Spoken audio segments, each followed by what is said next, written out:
All right, let's go. Okay. Go. Hi. So we're here today in New Orleans with James Martin, who is a local musician here in New Orleans who plays all over town. And we're going to talk to him a little bit about the history of New Orleans music, what's going on now with New Orleans music, and how it's evolving. So let's talk to him. So hi. Hi. How you doing, Patty? I'm doing great. Welcome thanks. back to New Orleans. Thank you so much. We love it so much. We love coming here. So I wanted to ask you, you're from New Orleans? Born and raised. Born and raised New Orleans? About 9th or 10th generation, actually. Wow, that's so amazing. So music was passed down to you from the family? Yeah, in a way, not so much that like a musical family like the Baptistes or the Andrews or Marcelluses, but my dad did play the saxophone and clarinet in high school. I had a great grandfather that was a Cajun accordionist. Wow. And I think there were a few other people here and there that were musically proficient, but not professionally. Oh, really? Maybe my great grandfather on the accordion, but yeah. But it was instilled in you, where you knew. yeah, well, it's hard to pass up the music here in New Orleans. I'm sure y'all can hear the music going on. Yeah, that's what I love about New Orleans, because it's like coming out of the walls. Yeah. Like there's always music coming, surrounding me here, which I love. So if you're growing up and you're hearing all the music all the time, it's a great nurturing environment for young musicians to develop and hear all these and experience all these different things. Yeah, it's like in you, just it's like internalized somehow. You don't even know it's happening. So what made you decide to pick up the sax and take it professionally? Well, the reason I picked up the saxophone was because in my high school band, I was originally a guitar player, and I wanted to play guitar in the high school jazz band, but my band director had this rule that you also had to be in the marching band and the concert symphonic band, and there's no guitars in those bands. So they're like, well, you can read music, you understand, we'll give you some cymbals. You're like, I like the cymbal guy. Saxophone looks cool. I want the saxophone. And it was like love at first sight. I picked it up, I started teaching myself all the notes and learning songs the first day. And then within like a year I was at NOCA. And then I started playing professionally at that point. Slowly, so you I just fell into it really. But because he forced you to learn a new instrument. But you wanted to be a professional musician at a young age. Yeah, pretty much always. It's one of those like childhood dreams that like everybody wants to be a police officer. Yeah. Operate the fire engine and all that. I wanted to be a musician, and it just kind of. I used to do concerts for my family when I was like 3 or 4. My grandmother would introduce me. They put the record player on, and I like come sliding in down the hall and the linoleum floors. Sort of. I didn't know what that was. I started singing and dancing. And I still do that. So. Yeah, you still do it on stage. I see you. And not the sliding on the Venetian I haven't tiles, seen the so sliding, but it's not gonna happen.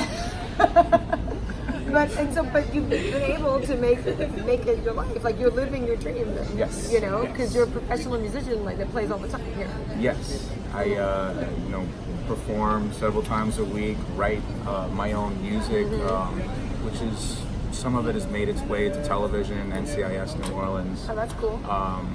And I get to tour the world playing my songs that I enjoy playing. Yeah. And it's a really wonderful, beautiful experience. I'm blessed. Yeah, no, it's blessed to be able to do something that you love to do, that you're uniquely talented to do. So when you travel around, do you find that people are like receptive to the New Orleans music? Like, is it popular when you go around the world? Yes, very much so. Even more than New Orleans. Even more than in New Orleans? Yeah, well, I mean, that's could be like a whole different episode, a whole different talk, But in short, there's so much of it here that I think people take it for granted. Right. Yeah, I think people are spoiled here too. Yeah, that's it. People are spoiled and take it for granted. And then you go to Europe or South America. Even parts of Asia, there's jazz festivals all over the world, and there's some festivals that are even New Orleans specific, have these New Orleans themes. and so they have histories of bringing New Orleans artists over there. So there's like these New Orleans scenes like all around the world.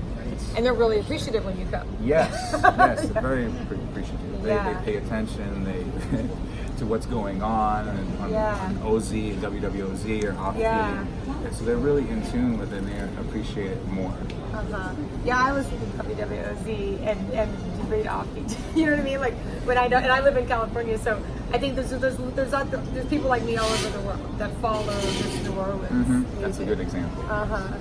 And there's clubs and festivals like Bourbon Street, the Bourbon Street Music Festival and Club in Brazil. They have Stoner Jazz Festival in Switzerland. It's very New Orleans themed. I can just keep going. Interesting.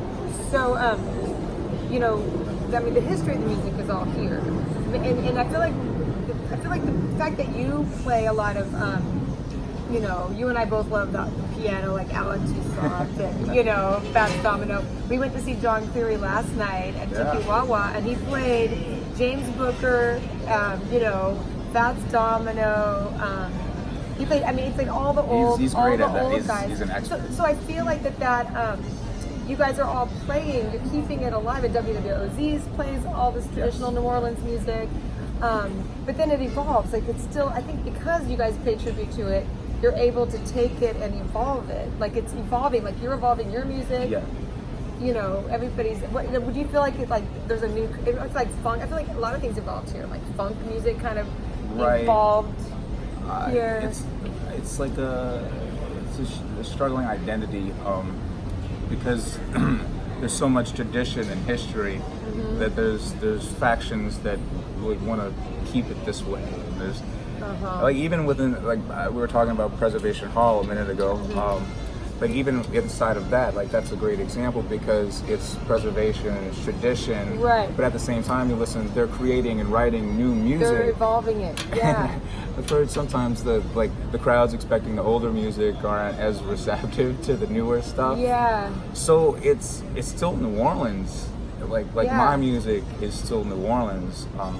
The rhythms and the things that I'm talking about are all the things that I experience here without trying to be New Orleans. Right. So I think maybe like in the next decade or so, hopefully like people will see the evolution of music and artists like Trombone Shorty or Tank and the Bangers or myself, Big Sam, people like that, Soul Brass Band that are writing original music will be kind of seen more as a movement. Yeah. You know, this is the generation. I think that's happening. Yeah. Like I'm excited by the fact that I feel like it's living. It's a living thing here. Music. They pay tribute to the tradition, but it's always evolving. It's living. It's breathing. It's moving all the time. Like you know, and you guys are kind of forming a new. Right. I feel like it's the future. I feel like you're part of it. You know what I mean? Like what's happening right now.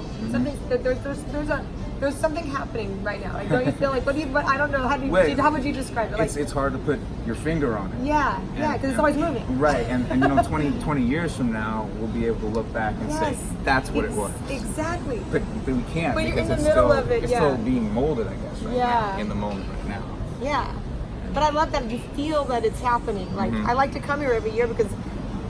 It's almost like when you come just like once in you almost see it like you know like I probably am completely blind to this because I'm just too in it. You're so in it, but I feel like I see it from the outside and there is something happening here, you know, that's evolving. Like you guys are all writing new music and it's trending all a little bit where it's you know what I mean, like it's I don't know how to explain it. It's weird. I don't know how to explain what's happening, but I feel like this is why I love New Orleans because it's the history, but it's also where it's still living and it's still evolving. And people like you are writing music and taking it, you know, in your direction. And you guys are all the musicians know each other.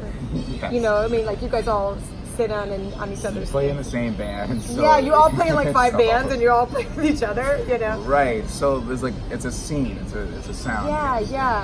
Yeah, and that doesn't happen in other places. Like you know, part of the reason we're starting this foundation is to educate about the history of music and what's going on because, you know, and what's currently happening still, because the scene is here, like you're in it, but it's not happening everywhere. Like it's still, New Orleans is still kind of the epicenter of the evolution of music to me. It's still happening. Yes, you know? yes, in a lot of ways. It's interesting. So, okay, I have a couple more questions. More about like the history. Like we're focused on educating kids and people about the kind of like, to me, the history of music is like the cultural history of the United States.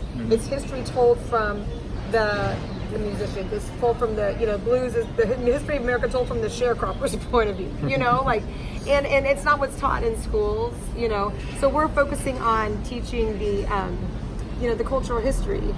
Were you taught that in school here? Were you taught like history of music, or do you just pick it up because you're a musician and you got it from the other musicians and stuff? Like, is it something that's taught here? No, not enough. Really? No, not really. The Preservation Hall does a good job at it, but I mean, the only thing remotely close was a Louisiana history course that I took in high school. But other than that, it really just wasn't. Just like state history? Yeah. Like we take California history about the missions. Like it was just, that was, It was just the missions, that's what I thought. But there really should be curriculum. Even when I went to college here in New Orleans, Loyola, which is a decent program, they really didn't talk too much or even teach traditional New Orleans music. It wasn't at all really about New Orleans music. I think, and that's one of my qualms with like jazz education in general, is that they tend to focus on a specific era. Like, and I think that's wrong with the definition of jazz. They say, all right, the bebop era. It's like everything is like, we're going to teach all the songs and idioms and language from 1950 to 1968 or whatever. Which was the heyday, like that Dizzy Gillespie. To some people. Yeah, but they're leaving out the whole it was before also, and after. It was also the death of jazz during that time. It's true. Because that's when pop music. Rock and roll came. Right. And which is ironic because all of the rock and R&B early was, if not recorded or written by New Orleans artists, or performed by New Orleans artists, was influenced by New Orleans music. Right. So it's kind of like the full circle. So you're saying that they only teach this one little 10-year period, which is the most famous period, I guess. That people define as jazz. Yeah. Jazz is more than that. But it's you realize that when you come to New Orleans, because it's evolving right now. Right. But then, like in college, you would never assume that because they want to like polish it and put it in a trophy case to look this at. Is jazz history. That's nice 1958. And pretty. But that's not what jazz ever really was. You're absolutely right. New Orleans music, in my opinion, was always danceable, if you want to call that jazz or Black American music or whatever. And then when it left New Orleans, it started becoming more cerebral, sophisticated. New York, But that's when New Orleans started becoming like more R&B, Fats Domino, Dave Bartholomew, Tucson, rock and roll, everything came out of Dr. here. John, long hair, you can keep going from there. But people don't say that's jazz, but in a way it still is. Right, So like they what would should you teach say, that. like Dr. John and How is that not jazz? Alan Toussaint and Professor Longhair, like they took it but they evolved it. Like it was still evolving. They were evolving it into I call it New Orleans jazz, I guess. New Orleans music. New Orleans music, New Orleans jazz. Yeah. Which is totally different from what the rest of the world defines as jazz. As just jazz, Like people would define me as a jazz artist, but some people would say it was more rock and roll or more funk, or more R&B. But they see a saxophone, playing 2/5 licks, and that's jazz. I think. But they're trying to like just put it in a like a simple thing. But I agree. Like, and to bring that back, I think they should educate like the whole spectrum of jazz and American music, because it's jazz is more than bebop, more than this era. Absolutely, yeah. And I think that's kind of hurting, and you can hear it jazz and pop music nowadays. Yeah. And I think it's kind of a way that it sneaks in from time to time. People see, like, especially younger crowds, they see the word jazz. It's like, oh, this is old. Yeah. It's dead, you know. Like jazz as a genre does not sell records. No, I know. But like you said, like it's evolved from 1880, you know, up through the 1950s, and then it kept evolving, you know, after that. And it's just been this long continuum. But when you take a jazz history class, they teach you this one little part. And these are all the things that I did not learn in the classroom, but I learned in my own experience, my own, you know, inquisitive mind, learning these things. Right. And remember, they should have a curriculum going over the whole spectrum. Right. You know, changing what people think jazz is. Right. You need to rebrand it. Yeah, rename it or something. I think it does too, because we do want the younger people to have exposure to it, because they can't. To me, I feel like people can't care about things they don't know about. Like, you have to educate them first. They need to know about it, right? And then some of them will care about this and want to, like, you know, perpetuate it and keep it going.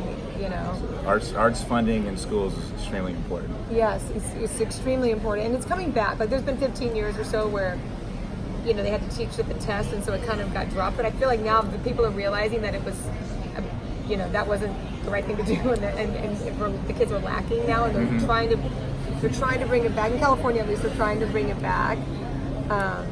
Yeah, things are a bit different in Louisiana. Yeah, I know. Yeah, it's tough here. But still, like with bringing it back, like what we want to do is also bring back and teach the history, the cultural history. You know, so while you're learning the music, you're also learning the context and you know, all the history of it. And, you know, because it does tell the story. It tells this long story of jazz is the most, like, American thing. It is. It's the only art form, you know, invented here, created here. And New Orleans it's just, you can feel it when you're here. You know, like I feel it. I feel different when I'm here. You know, like it's like coming out of the walls. It's freezing. Yeah, it is. It's in the air. Yeah. It's probably carried in the humidity somewhere. Yeah. And so you're creating your art form. Yeah. And so you're, you know, just branching it out, and you got a new album coming out and stuff. I'm excited for that. And what would you call? I mean, what if someone says, "What kind of music do you play?" What do you say? I have no idea what to tell them, honestly. You can't say I have no idea. You have to have an answer. You know, it really depends. Fusion, jazz, I gotta have something. Yeah, I mean, it depends who asks. Yeah. Really. Sometimes the best. I tell people New Orleans music. Yeah. That's what I think. That is a thing to me. I know what that means if you say New Orleans music. So people are like, what? You mean jazz? Well, not what you think jazz. Not what you think of. Yeah. New Orleans music. Yeah. Danceable, jazzy. A little funk in it. Yeah, it got a backbeat. You know, you're going to be able to dance to it. Yeah. And what I love about New Orleans music too is how they tell the stories, like, you know what I mean, like the Dr. John and all those songs where they're talking about the, like, Indian tribes, and you know, like I love that there's actually like there's history in the music. Yeah. You know, you learn a lot about, you know, because you know I'm studying New Orleans history. Like, it's interesting how if you really just follow it, like you learn so much about just the history, cultural history. It's crazy. Okay, so I guess we're about to wrap up, but so where do you feel it's going? You feel like you also feel like there's a movement. Like you guys are all you guys that are currently playing right now in 5 bands and playing all the time.